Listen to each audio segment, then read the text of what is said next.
bring it. So it's pretty cool to hear from professionals who are actually working across the different art fields, whether that be writing, publishing, gaming, visual arts, even cosplay sometimes at times. So it's like anything that's the artistic, creative business. So that's what we're talking about today. At the end of this, we've got a lovely little QR code that you can scan, and you will be able to get the videos from all of the different events that we've done here this weekend. You'll also get a discount to the Twin Cities Con in Minneapolis.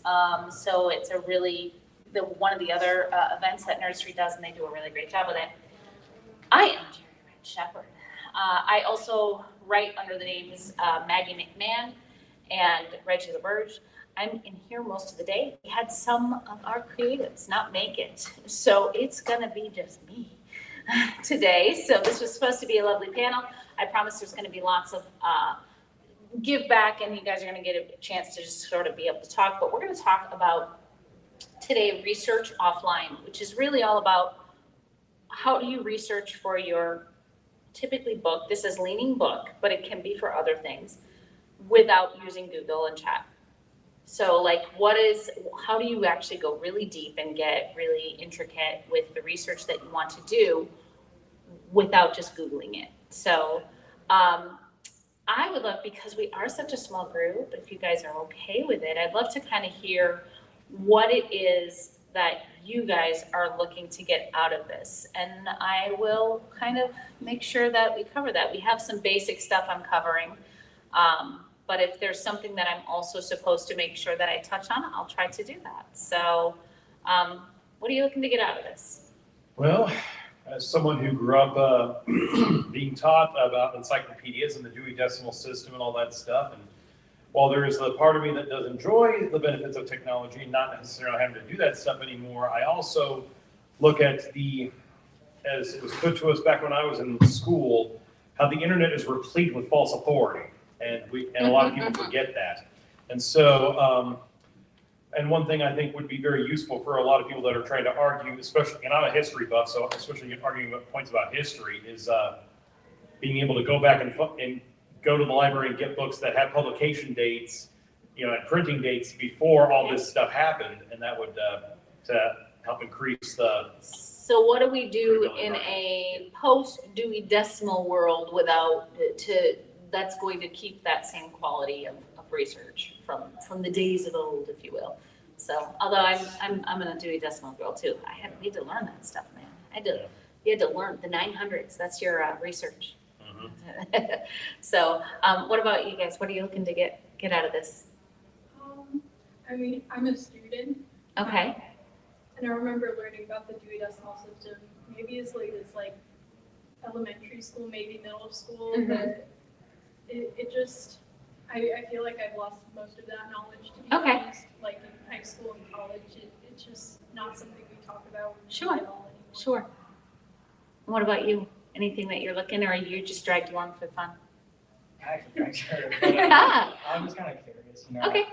I think I rely on the internet too much, Mm-hmm. and something I was curious about in general, and then saw this and it's kind of perfect, so. Mm-hmm. And what about you ladies? What are you looking to get out of this?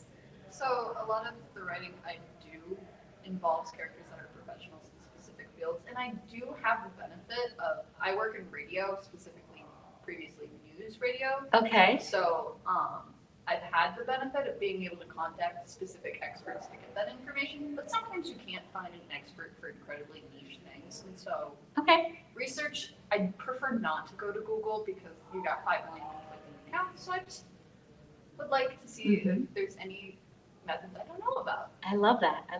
And anything different for you? I still currently have access to like a library that has interlibrary loan and all this other like stuff, and I want to know how to actually utilize that before I don't have access anymore. All right. Well, excellent. I'm gonna kind of go to you. You talked about working in radio, and I'm gonna use that as a kickoff point. I actually did a book with a radio DJ who it was Steve Palick. He had this huge rock and roll roots, weekly radio show in the Milwaukee area. Radio is obviously News radio, not as much, but like music radio is on the decline, you know? And so he wanted to get out his legacy book shortly before he retired. And I actually went into the studio with him. And that is actually the first type of research that I would recommend, is to do what I call experiential research. So how can you actually go and do the thing that maybe your character is doing, or that maybe was done in the past? So if you want to look at something historical, how can you actually give yourself an opportunity to go do the thing? Because there is something in our brains that changes when we're doing, you know, like, are you a visual learner, an auditory learner? Well, I'm always like a kinetic. Give me that physical interaction with the thing I'm doing in order for me to be able to engage in it and understand it, to write it better. It was really fun to get to go into there, and I really watched the way that this particular DJ moved around the studio. I watched the dials that were pushed up versus the ones that were turned versus he's got his computer screen here, and you know, his on-air light, the good old on-air light. And these are things that, like, I was like, that's a real thing. I had no idea that was a real thing. Like, I thought that was just like a Hollywoodized version, you know? Getting to experience and move that. I know that I wrote the opening of that book better by being there. So where can you experience the thing? Let's say you have a character running. Can you go run? Seriously, just remind yourself what it actually feels like to run. Like, run, I don't care, run at the end of your driveway. Just feel what it feels like when your feet hit the ground. Feel what it feels like as that reverberates up through your body. Feel what your lungs feel like. Mine, by the way, when I run, feel like crap. That's why I prefer swimming. But like, what does that feel like in your lungs? What does the air feel like against your body? Do you get that tingling sensation in the end of your fingers? I guess I must hold my hands up too tight or something when I run, because I do. But like, that becomes something that you can write about. So let's apply this experiential piece. So what's something that maybe you're writing that you're like, yeah, but I can't go experience that. Like, I can't go murder somebody to try to get in the head of this character. What can you do?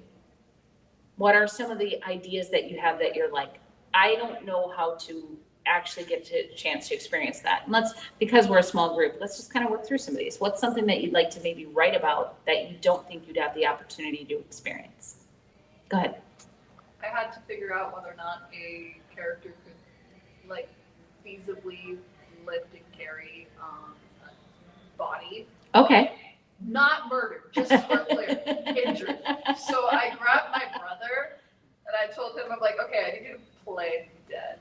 He's like, play I dead. love I'm like, that. you are severely injured, but you're unconscious. I need to drag you and figure out how it's gonna feel. And he's like, you're mean. I'm like, 4 years older than you. Get Excellent. to it. Excellent. And honestly, from a story perspective, if you were writing a psychological thriller, it could be a murder. You know, that is something that you have now experienced. What is it like for a person of my size to carry a person of whatever your brother's size is? And that's a great way to experience that. I will tell you, this is going to sound awful, you guys, but you can go to a butcher shop to experience some of those darker aspects that maybe you wouldn't be able. You're like, obviously I'm not going to be doing any killing or anything like that, but go to a farm where they're processing, you know, understand the way that blood flows, you know, because not just the way that it flows according to the chart in the book that talks about circulation, but actually see it. It might be hard, by the way, but that's okay, because I'm assuming if you're talking about blood flowing, you're probably wanting your readers to be in that situation where they're feeling a little bit ick too, you know, and you want to create that for them. So that's one, experiential, do the thing. You have a character who wants who is an expert archer. Yeah, go to your local archery range. Like, do the thing, or find an equivalent of the thing. Because when you experience something, it's going to be written very differently than when you're reading about a thing. You know, even in like the best books. I wrote a book with one of the extreme weight loss reality stars, and I went and I did his workout with him, except I didn't just get to do his workout. They made me wear all these weighted vests so that I felt like, what would it have felt like to do this workout as somebody who was morbidly obese and made his way down to a healthy weight. And I will tell you, I had a huge appreciation for the work that it took him, because as soon as they started adding the weights, I did not get to the point where I would have been able to, you know, and they tried to, there was math. It was like, what's the equivalent of weight that you should carry versus what this person carried for your frame? And I was like, I had a new appreciation for that. So experiential, so that's going to be one. You were still in college. Guess what? You're one of my favorite ways of researching. So that's going to be one of my other ones that I suggest. I love getting niche experts from colleges and universities. And how do you do this? You call up the department heads.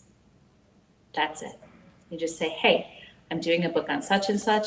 You might need to have, and I'm going to be really frank with you here, you two in particular might need to have a little extra like push on who you are, because quite frankly, they're not going to want to give out like connections to young men or any men.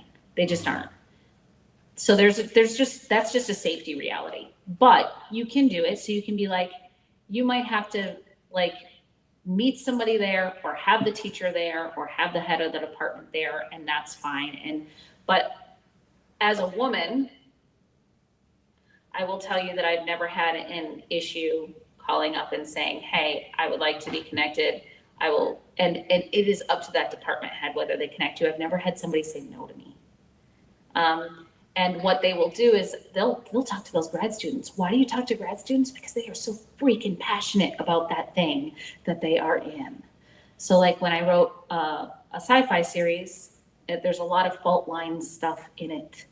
And I spoke with a geologist, a master's degree geology student, and she opened up so many ideas that I didn't know about. Why? Because she knows a whole heck of a lot more about geology than I do.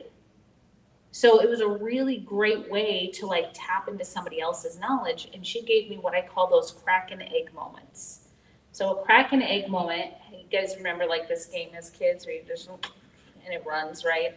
So crack and egg moments are any of those times where one thing happens and because of it, it kind of runs all through your story. You're like, oh, because of that, this is before, this is after, this is happening, this is happening, this is happening.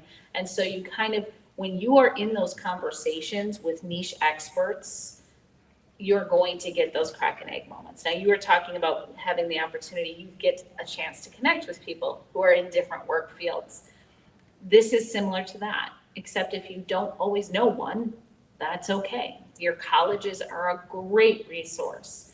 And typically what it costs to get that research from those grad students is lunch, a copy of the book, and a mention in the acknowledgments. And I'll tell you what, for taking your work and turning it around, that is a really low price. So really worthwhile. Treat them well, make them feel appreciated, you know, because they are. So that's one of my favorites. Mm-hmm. My friend actually kind of informally interviewed me because I'm a mortuary science student and she's writing for like an RPG. She's Okay. Design. And she was like, yeah, I'll include you in the credits. And I was like, I'm just a student, I'm not an expert. But I was like, I guess I do, compared to the average person, I kind of am. Yeah, So. yeah, absolutely, absolutely. So colleges is definitely one of my others. So the experiential learning, the reaching out to your colleges and those heads of department, allow the head of department to be the one to make the contact. Don't stalk the college campuses, that's just creepy. So, but reach out to those heads of department, and those department heads are going to be the ones who know who to match you with too. They're going to say, I know what this person wants. It's usually a short conversation. Here's the hard part. It's usually a phone call, not an email. So I mean, I have the phone phobia as much as anybody in today's day and age. I'm like, I don't even like email. I'm like, you just text me. That's it. Just text me. But for something that matters, the phone call is good.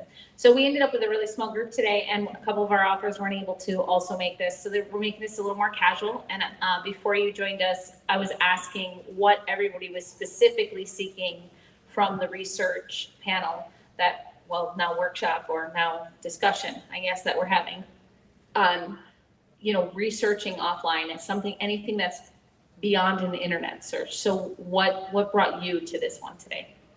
I don't know. I'm thinking about writing something half set in Tudor England. Okay. I'm not sure if that's a niche thing. Internet might be a starting point, but I'll probably have to need a little library for sure. Okay, so you just brought a great one up. So I'm glad you did that. So set in a different culture, in a different, this one happens to be a different era, obviously, as well, but also a different, you probably would want to write it in like a British English. Am I correct on that? Maybe not? You're not sure? Okay. I haven't decided that part yet. Okay, so let me address this a little bit.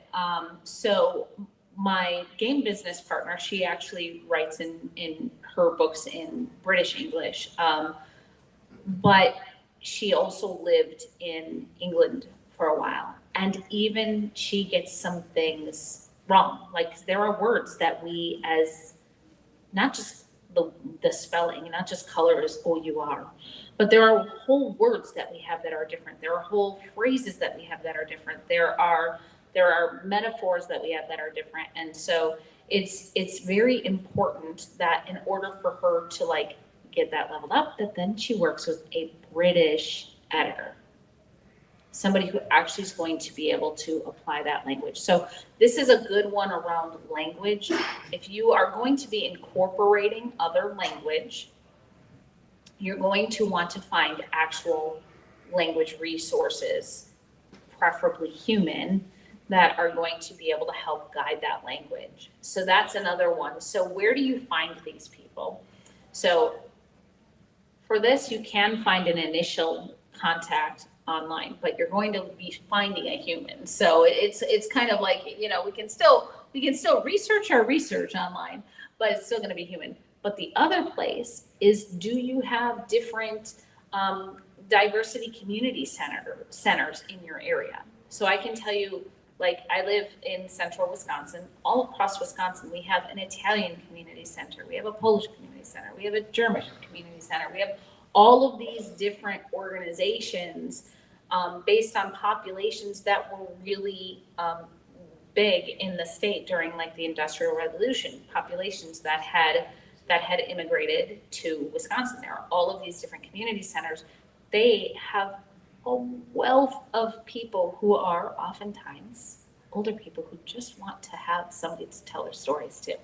So do you have a story that's maybe set in a different nationality, a different ethnicity, a different culture than your own? Can you then go to those cultural centers and can you actually speak with people? This, by the way, is also how you are going to be able to stop that accusation of appropriation and instead move into that world of appreciation. Because if you're including people in the process, if I'm including, let's say I have a character who is a Black woman, and if I'm including in the process a Black woman of similar background and getting her insights and getting her feedback, she knows that I've shown appreciation, that I'm not trying to tell this person's story through their eyes, but I've created a character that is going to honor what this person says is acceptable. So that's a good way to A, do research, going to your community cultural centers, and B, make sure that you are appreciating and not appropriating. So that was it. So that was a good one. Thanks for taking us down that path there. So we've talked about some of the different ways. Again, there's the experiential research is top. I love that. Going to your colleges to get niche experts, and going to your community cultural centers is another one.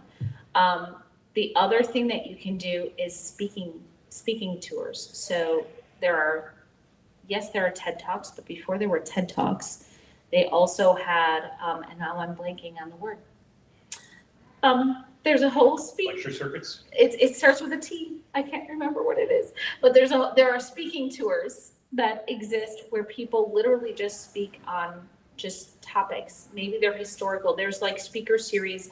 A lot of times it'll be like your state public radio stations and your NPR that actually host these speaking tours where they will have people who have cultural insights. Maybe they will have a war veteran really speaking to what is war really like? What is PTSD really like? What is it like to come home? What was it like to be there? So any of these kind of speaking tours, again, what all of these are doing is they're kind of drilling back to how do we get personal again? How do we get humans? Because you are going to get so much more insight. You're going to get emotional depth. You're going to get relatability. You're going to get believability when you're actually speaking with people who have these different experiences. So that's another one. Another one that you can do is to have, you talked about like just finding the different experts that are in different things.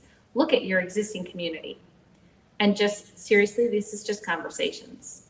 I wrote a story that had an arsonist. I talked to my brother-in-law because he was a fire investigator. So I was like, that works. So look in your own community, who do you have around you to do that? And who do you have to communicate with and see who can give you insights?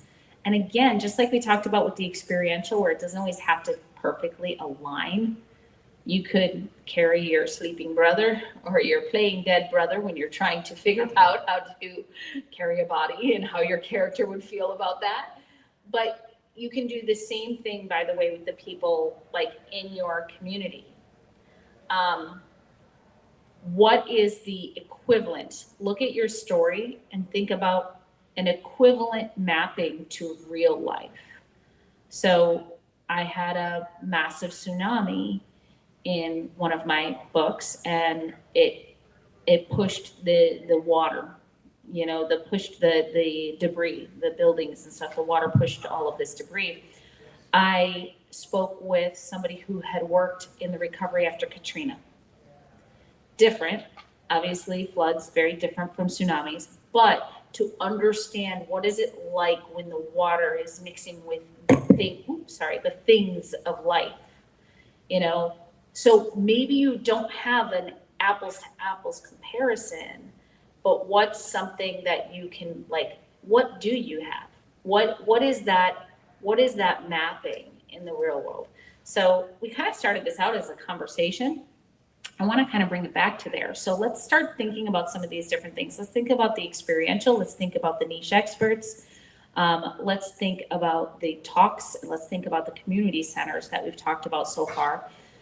What are some things that maybe you were kind of sitting in sort of like maybe almost a writer's block state? Like, hey, I don't know how I would describe this thing or I don't know how this thing would happen because the research is just it's a step-by-step Google thing that makes no sense to me, and because I don't know the thing. So does somebody have something that they're willing to share, like from one of their stories? Go ahead. Or One games. thing I've thought about is there's a story I'm working on, I guess you could say, that involves this guy he's a young soldier, except and he's at a border having to defend his homeland, but then all of a sudden this enemy army that they don't expect to be able to do anything suddenly comes at them with technology that is at least several hundred years above and beyond anything they've had, and they have no idea where it came from, and their military is just completely flattened because they're trying to fight particle weapons with guns, and it just doesn't work, and the enemy has energetic shield and things like that. Okay. But the thing is, I would wonder, what would an actual military do if they were faced with a similar situation? I mean, this is like, what happened to France in World War II, except times 100. It's things like that. So let's try to flip this onto real world relatable activities that you could apply to it. What do you think would be something that could be applied that you could write that would experience that to create this experience? You had an idea. Colonialism, the Zulu War, I guess. I'm going to go, even since we're not here while colonialism is happening, we're here after it has happened. What's something that could be experienced? I have an idea, but I want to see if somebody else lands somewhere too.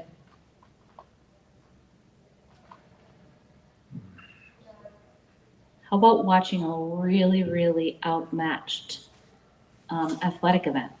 Oh yeah, there's that. I mean, like, what does that look like? Because honestly, if you want to think, remember, we're looking, what is the A for B? You know, what is it actually like similar to? And if you think of a battlefield, instead make it a playing field.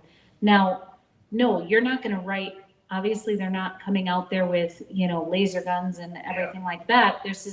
That part does not exist. Yeah. But what does exist is the emotional experience of the characters on the field versus in the battlefield, and like that devastation. And obviously, as a writer, you're going to take that, you're going to level it up, but you're going to be able to find one of those great old sports, you know, events from history where there was just a total wipeout. Yeah. As a Bears fan, I have to say 1985 Super Bowl might be a good one. But definitely find where there's just like a total wipeout and watch it. Watch everybody. Watch that coach. That coach is the battle commander. Watch that quarterback. That's that first sergeant at the head, right? You know, watch those players. You know, those are your soldiers. You know, watch that other team coming in. Think about that. Think about what are some of those like really, really outmatched athletic events. And that could be anything. But I think you should watch a team sport, not like an MMA or something, because you're going to get more of that like soldier, that brotherhood kind of experience as well. All right, what's something else somebody else has that you're like, I don't know how to like write this thing that I could never actually research or experience? Go ahead. So I'm working on a sci-fi-ish novel, Mm-hmm. and the issue is I work in radio on the side. My actual job that I do is I work in a law firm, and so I have access to a lot of medical records. Okay. So my job is to parse through them. So I know the medical side. I figured out the Excellent. medical side. The issue is it's sci-fi, so it's dealing with a lot of cybernetics, and I don't know anything about engineering. Okay. So trying to figure out where that intersects and connects, because my character is an expert in cybernetic augmentation. Okay. So for starters, this is a place that I would definitely reach out and find maybe an engineer of some sort, like an electrical engineer or a computer engineer, you know, somebody who's going to maybe just kind of help tickle some of the imagination. I would definitely do that. But then I would also think about just how do you write something I write hard sci-fi. So it's like, it's got to have like this factual basis, which sounds like yours. You like that as well. The trick to it is to tell enough, but not too much. So for instance, with cybernetic implants, you're going to say, it does this, he has this thing, it does this thing, but you're not going to explain how it connects to the brain, unless you actually end up in a medical scene where that happens. And what you do is you save those scenes till after you have reader buy-in. So it might be like halfway through the book, they've already fallen in love with the characters, so they're gonna let that one go a little bit. So I would definitely recommend, I will have some book recommendations. I have to look up the titles, but there are some that are literally all about creating good science in science fiction. And it kind of speaks to that, like, how do you walk that line? In this case, yes, you have that medical, which is excellent. I love that. But then you also have, I would reach out to some kind of a niche expert, either somebody you know, or do the trick of reaching to a college or finding a talk. And then take those two things and then only share what you must. This is what it's the what, not always the how, when you're going into what they call speculative fiction, which is where you're oftentimes hard science lands in speculative fiction because it starts somewhere and then you're speculating forward on where could this go. If you think about the original Star Trek, that was all speculative fiction and they were right. Like we have most of the, like, I'm talking the original series with like, you know, Captain Kirk, that most of their technology we've actually surpassed. I mean, we still can't beam me up, Scotty, but we can do plenty of other things. Funny side story on that. When Nokia introduced the very first flip cell phone, you know about this? I've heard the story. When they introduced the very first flip cell phone, it failed, like dramatically failed. And they were like, we don't understand. This technology is so cool. Like, this is the thing that we think the world. And they said, it opens upside down. I said, what do you mean it opens upside down? This is the first one that ever freaking existed. How does this open upside down? So because everybody expects it to open like the Star Trek communicator. They flipped the phone around, they made it open the other way, and it was a soaring success. So there's your little hard sci-fi thing. So look at some of that. That would be so nice. Does anybody else have one that they're like, how would I actually like research this thing that's a weird thing to research?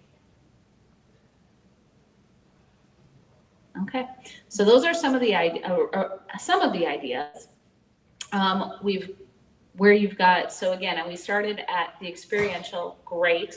You always want to try to find, if I can do the thing, let me do the thing. Cooking, oh my gosh, cook. Smell the foods, taste the foods that your characters are tasting.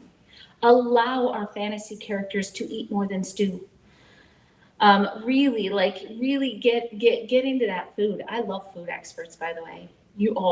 And chefs, they love to be your experts. They will talk to you about food. They will talk to you about food science. They will talk to you about like where it grows and like, oh man, get a chef and build your team of niche experts. You definitely want that. So that's a great one for experiential as well. Do the thing. Go to those community centers, talk to those people who do the things. Go to your colleges and those heads of department and get their experts and talk to them about those things. And engage in the speaker series that you find in the area. Yes, you can look to TED Talks. Also, you can, one of the things that people are afraid often to do their research, they're like, I don't want to just read the other books because I want to be different. I'm afraid I might like subconsciously store some facts and then like write the same thing. You're not going to do that, first of all, because you're not going to be able to. That person had their own like mental mapping to do that and create that. You can read it back, you can do your thing. You should be in the things that inspire you. And you can flip it. You can take this thing and you can be like, I love this scene. So researching what already exists is one of my other favorite ways of researching. I love this scene. I love this scene that was created. This is the scene that made the book for me. I want to create this scene in my story. Well, what did you love about it? You're not going to create the same character. You're not going to create the same circumstances, but what is the tone around what happened? So maybe you have a character who was heroic, who is now brushing up against their fatal flaw for the first time. That's what you really love. So then you're going to be able to create it, but you're going to create it with your own character. And then you're going to say, okay, so break down what it is that you love. What do I love about that? Oh, well, when they're up against this fatal flaw, like they're not changing.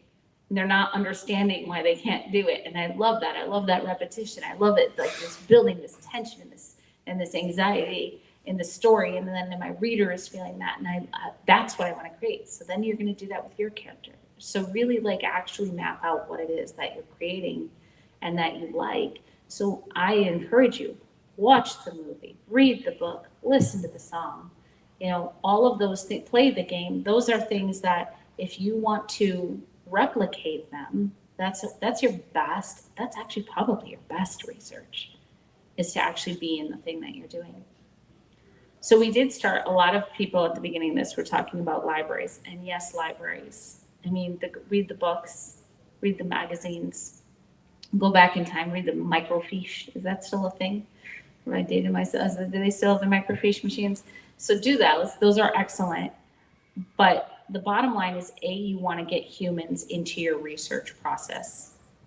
And B, you have to constantly look at your story and your moments, not as the exact thing that it is, but as what is the real life relatable, like, equivalent to this?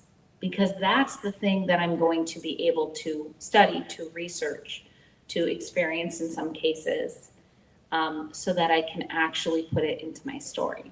Because remember, at the end of the day, no matter what actions you're putting in your story, no matter what crazy stuff is going on, either fantastically or mechanically or scientifically, it's still about the humans. Well, or beings that are human relatable. Because at the end of the day, your only readers are humans, as far as I know so far. So that's kind of where research stands. That's researching offline. I'm gonna open it up to you guys for some questions, because we got about 8 minutes left. So questions, comments, concerns, ideas? Yeah. How many events or people would you talk to before you felt like, because you could research forever, but also one person isn't representative of everyone. Yeah. So where do you draw the line on things? I would say it's different for every project, and I think that's a really good question, because one of the things you said is you can research forever. I'm going to call you out. You've been in a few of these today. I'm a game writer as well. Game designers in particular, we get so flipping lost in the world building. We get so lost in the world building because we just want to build that world forever. And it's very easy to never actually finish and write the thing. So I would say you're going to want to have, it's literally different for every project. I will give you an example. I had 6 niche experts on my hard sci-fi series because they were necessary to the story. And I think that's where it really lands. So I had an electrical engineer, I had a disaster recovery specialist, I had a physicist, I had a cultural, like a cultural futurist kind of person. So they were in a college society that looked forward. And so they talked about food and they talked about music and all of that. I had 2 more I'm forgetting here. Oh, I had my geologist. She was very important. And then I had a sensitivity reader for my final niche expert. And that was somebody who just made sure that I wasn't saying things that I wasn't meaning to. I mean, you want to pick somebody who knows your sensitivity readers. It depends on your genre. But I think if you are writing multicultural things, they're a good thing to have, just so that you're not like the only perspective that's creating the multicultural. But I think that number, if I was writing just a basic battle scene, if this is a battle book, if this whole thing is about war, I might have 2. I might have like a soldier and then somebody who is like demographically different than that soldier, who would be more of a commander type of person. That might be it. So I think it's going to really depend on the story. Anything else? Yeah. I also just wanted to say, because this happened with my friend, she seemed like very kind of apologetic when she was first asking me like, oh, could you answer some questions like for this thing I'm working on? Most of the time someone, especially if they're in a niche field, kind of a weird, like mortuary science, which I'm in, they're dying to, sorry. No pun intended. I'm dying to talk to someone about it. Like, Yeah. they're probably going to be very enthusiastic and they will go into way more detail than you even need. So Absolutely. And when you do that is when you get these really weird and cool ideas. Like speaking to the physicist in my sci-fi book, we were talking about what happens to the atmosphere when the magnetic poles flip. And basically, I'm going to get this wrong. I always apologize, by the way, in the front of my book or in the back of my books. I'm like, if I got it wrong, it was on me and not my niche experts. I'm sorry. But like basically, there's all of these extra loose like particles in the air that if lightning struck, you could basically kind of set the sky on fire. And it's like real freaking science. And I'm like, that's so awesome. I want that. That's going to happen in one of my books. We will be setting the sky on fire. So that is, I often tell people I feel like I get to cheat in my research because it's just, it all starts with science, which is real. And I'm like, then as soon as I start looking at articles, I get more articles. And then I'm like, oh, now I know who I need to talk to. So it's a lot of fun. But yeah, you're right. Like I would never have known that if my physicist expert was not like, oh my gosh, this thing happens. And she thought it was like so cool. And I'm like, yeah, it's cool. So you're right. It's definitely something that you want to tap into people who are already passionate about the things you want to know more about. Anything else? Okay. So this is Research Offline. What is it coming up next? Coming up next is Games to Books to Games with my good friend, Christopher D. Schmitz. And I might actually step away for a little bit. As I said, the creative track is going all weekend long. We have like something like 30 programs this weekend. It's a lot. If you look on the guidebook and you click on the 3 dots, click on the programming, there's a whole section for creative tracks. Some of them, especially the game ones, they might not have made that main list. They will be hidden in like the full schedule. But check it out. We're mostly in this room this weekend. If you scan this, is this still awake? Yeah. Okay, good. I've so many times I've been at one and I'm like, if you scan this, and I'm pointing to my blank screen, if you scan this, you will get the videos of all of those that we are able to record. We will not be able to record all of them, but we will share all of them, and you will also get a discount code to come to Twin Cities Con. So that would be really cool. And if you want to visit me down in the hall for the few times I am there, I am in booth 705, which is when you walk in the door, I'm basically the 3rd booth on your left. So thank you guys so much. That's it. I